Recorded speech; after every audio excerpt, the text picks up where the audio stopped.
My dear Astral Oracles, hello and welcome.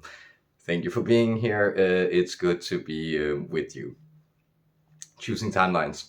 We're going to channel the Arcturian Council in a second, and main man Umblam on getting some guidance on how it works choosing these positive realities.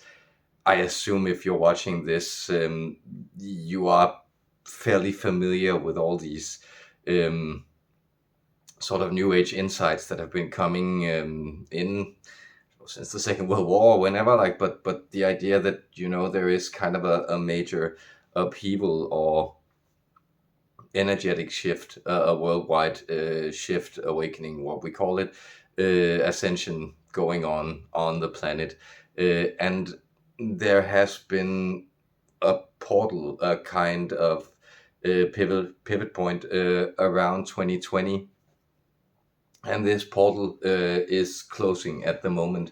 So if you haven't made it onto the positive side, it's beginning to be nigh impossible to get there. I've had this experience. It's been very surprising to me in the last years with people I've worked with or guided through this respect, or I've acted as the channel or the oracle for entities to guide these people.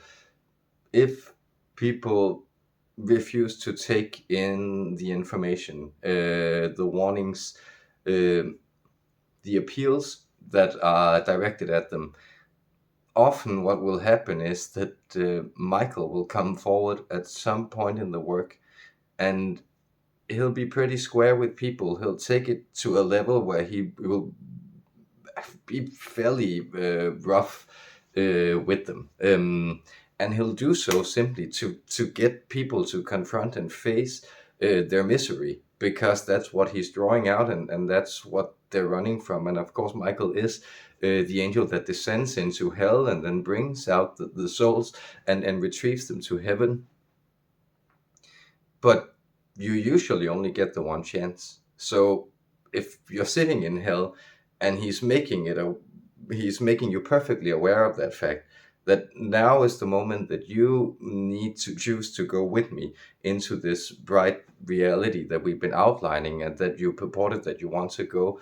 You can't just stay here. You have to make a choice. And the person reacts with arrogance, scorn, refuses to follow along in that. What he will do is he'll abandon them there. And that seems kind of cruel and callous, but to me, it's also, it is that idea of the wayshower, the psychopomp, that figure of the guide who takes you into the wilderness and is also quite invested in getting you out of there, but wants you to learn the lessons and come into your power. But if you do not want to follow along, you do not want to learn the lessons, what will happen is that you will be led as far into the wilderness as you want to go, where your aberrant energies are carrying you, and then you will be left out there. Simply, like, all of a sudden, it's that weird fairy tale motif, right? You turn around and then the person is gone, like they're no longer there, and you're alone in the wild, and you need to find your way out of that. And that's, of course, a fairly scary predicament in a lot of ways, but it's their only option unless they get into, actually hog tying you and dragging you out of there, which of course the light doesn't do, because there are certain qualities, parameters for free will that are set up and installed, and if they need to be honored. So it's essentially also the idea that the theme of you is playing out on a lot of different versions on the multidimensional scale. So it's your individual point of consciousness is just choosing to identify with this particular version of you that's then having a more negative experience. And there are plenty of versions of you that are having more positive experiences. You just don't get to access them or those vibrational states because you have chosen to remain in the dark. And I think this is a harsh message for me, because there's so much love, light, understanding, forgiveness, explanation, fitting things into their proper frame here, that I often also sometimes forget that they are very respectful of the fact that we are down here learning stuff, and we need to take the curriculum. And if we're just asking to have a piggyback ride, and not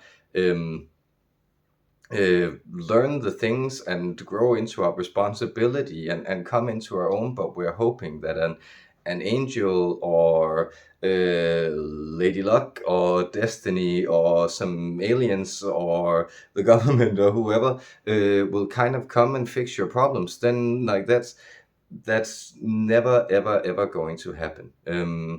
And the only thing that these light beings are interested in is growing that sense of fulfillment, true empowerment, connection to that instinct that guards you.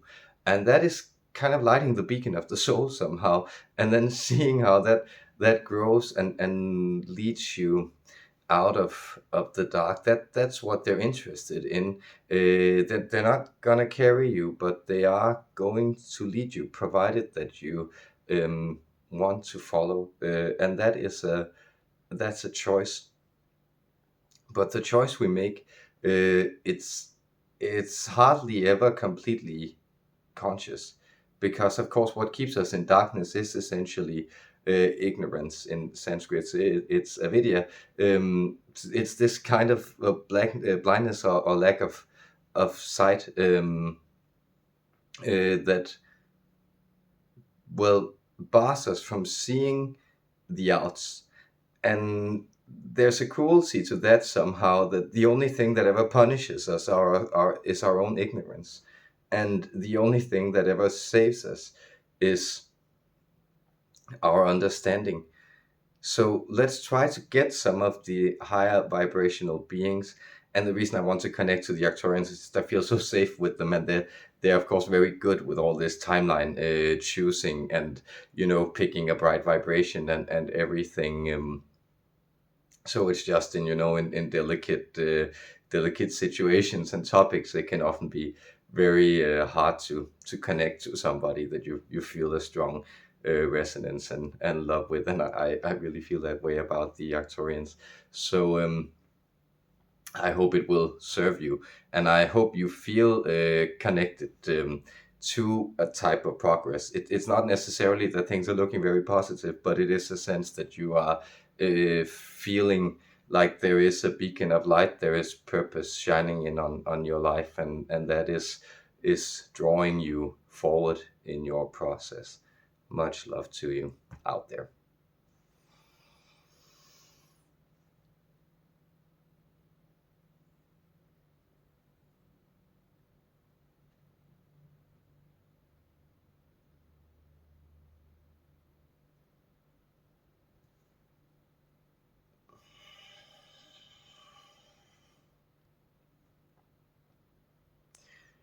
This is your friend Umblam, speaking to you on behalf of the Arcturian Council, coming to you from the ninth dimension, shining love, light, benedictions, and general well-being in your general direction. Dear human friends, it's always a joy for us to connect to you. Connection, indeed. This is what we seek. In the ninth dimension, we, along with the other consciousnesses that reside here, we have already explored full connection within our own being. We have unified the theme of our own frame, the Arcturian frame, to such an extent that we are more interested in seeing how we can awaken this process of unification within other beings. This is how we avoid growing stale.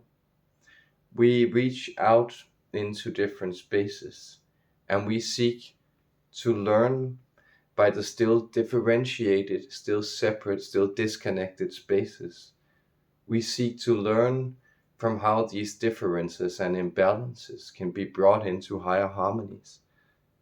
And in the ninth dimension, we are then structuring an ever widening unity, an ever widening complexity of these different collective consciousnesses into a unified, galactic, and ultimately universal whole.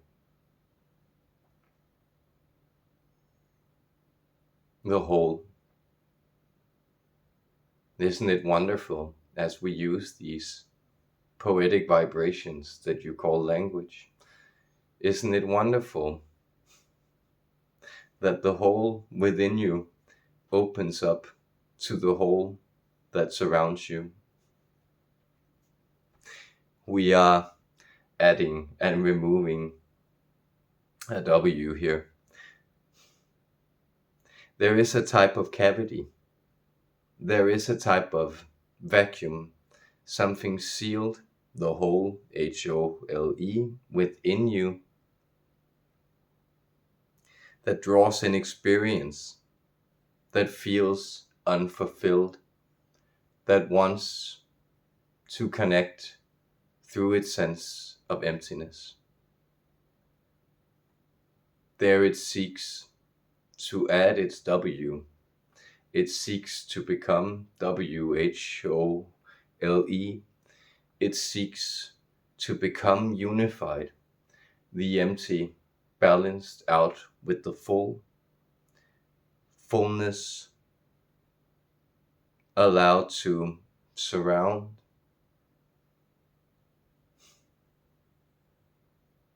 and fulfill the vessel that it moves through.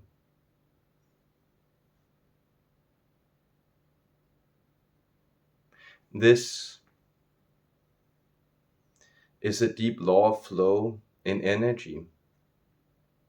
It expresses itself so universally in your being and in physical beings throughout creation that it is often very difficult for you to detect from moment to moment where has a depression arisen, where is a whole opening within you, and where is the wholeness that it is seeking to attract.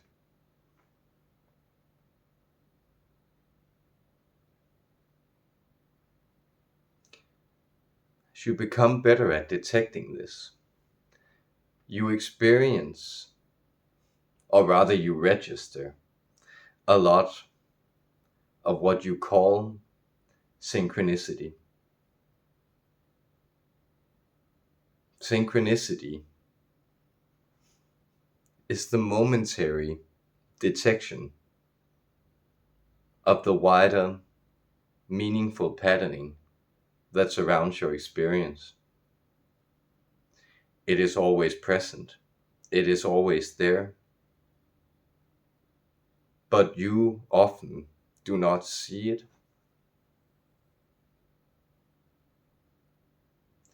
This is why, as you begin to attune more to this flow, as you become more aligned with the flow, with the process, with Ascension itself, you begin to detect this patterning. There you will notice, as our dear one here, he often does, that the patterning is there. Somebody he communicates with will write him at certain hours of the day where the clock shows and expresses certain of these harmonic numerological orderings. They will not notice, even if he points it out to them. They will not fully comprehend or understand, because their sense of the whole is fragmented, it is still permeated by their sense of the whole, their sense of depression, their sense of lack.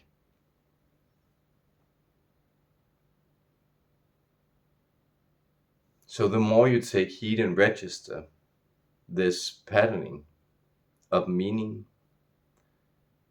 the more you are moving to detect what you could think of as positive reality that is more wanted, more happy, more helpful, more meaningful experience for you as an individual.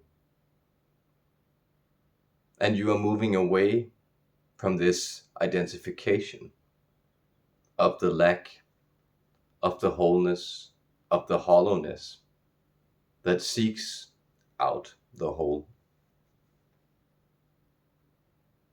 To us, they are a part of a balance. To us, we detect you on many multiple timelines at once, in many different potential outcomes at once. And so we do not see one as better than the other. But we are aware that since you are orchestrated as individual human consciousnesses, you find that experiencing the development into unity, into the whole,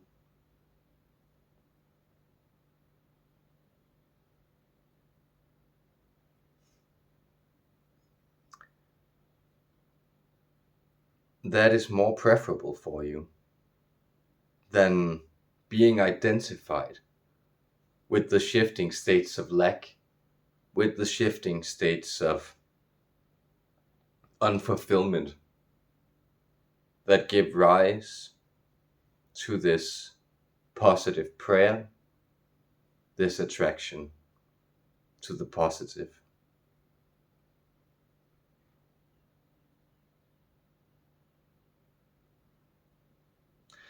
A signature, a particular signature that you can detect that offers you this choice is the number sequence 144, 144. If you see this number, if you begin to detect its repetition on the outside, it is a sign that you are being offered to shift into a sense of positive connection, a higher frequency of understanding, of fulfillment, indeed of healing what was once fractured.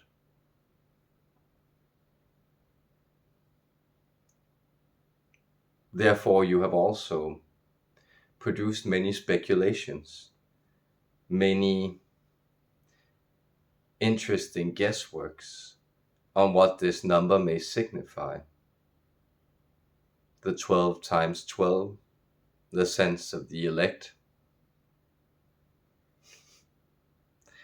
And truly, you detect something truthful in that. Verily, it is a question about joining the elect. But the election is yours. You are the one choosing to step into this framework, this expansiveness. It is not a gift of grace as such. It is not something that you were marked for. You were not destined to experience any kind of privileged or elect position. It is your choice to step into it. The spiritually elect are only those who choose to align with the flow of the whole.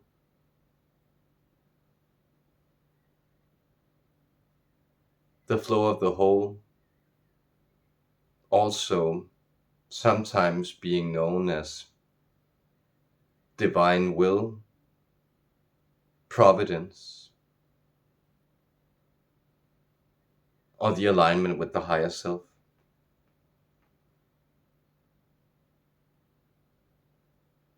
If 144 reveals itself to you, allow yourself to step in to this commitment to seeing the entirety and accepting it as a unified field, indeed as the great cosmic playground of love of which you are a part, and that place out inside you, through you, and with great love for your participation.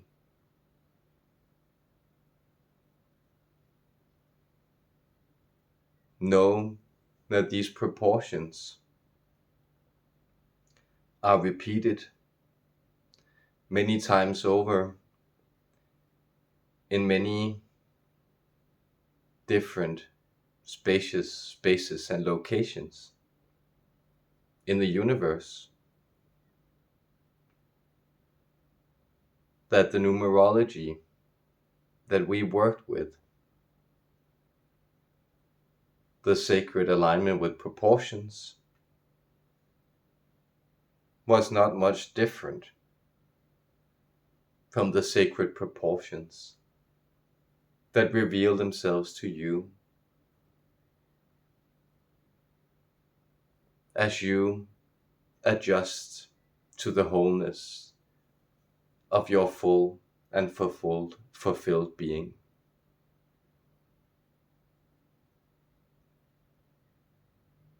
Therefore, with the fullness of our love,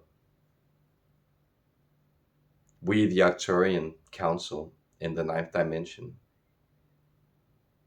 I, Umblam, counterpart to this sweet human, and one of a myriad of faces of our incarnational history, we send you smiles and cheers, mirth, happiness,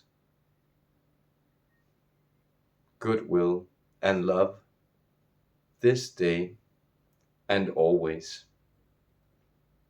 Sweet human beings, thank you for connecting from our heart to yours. Goodbye.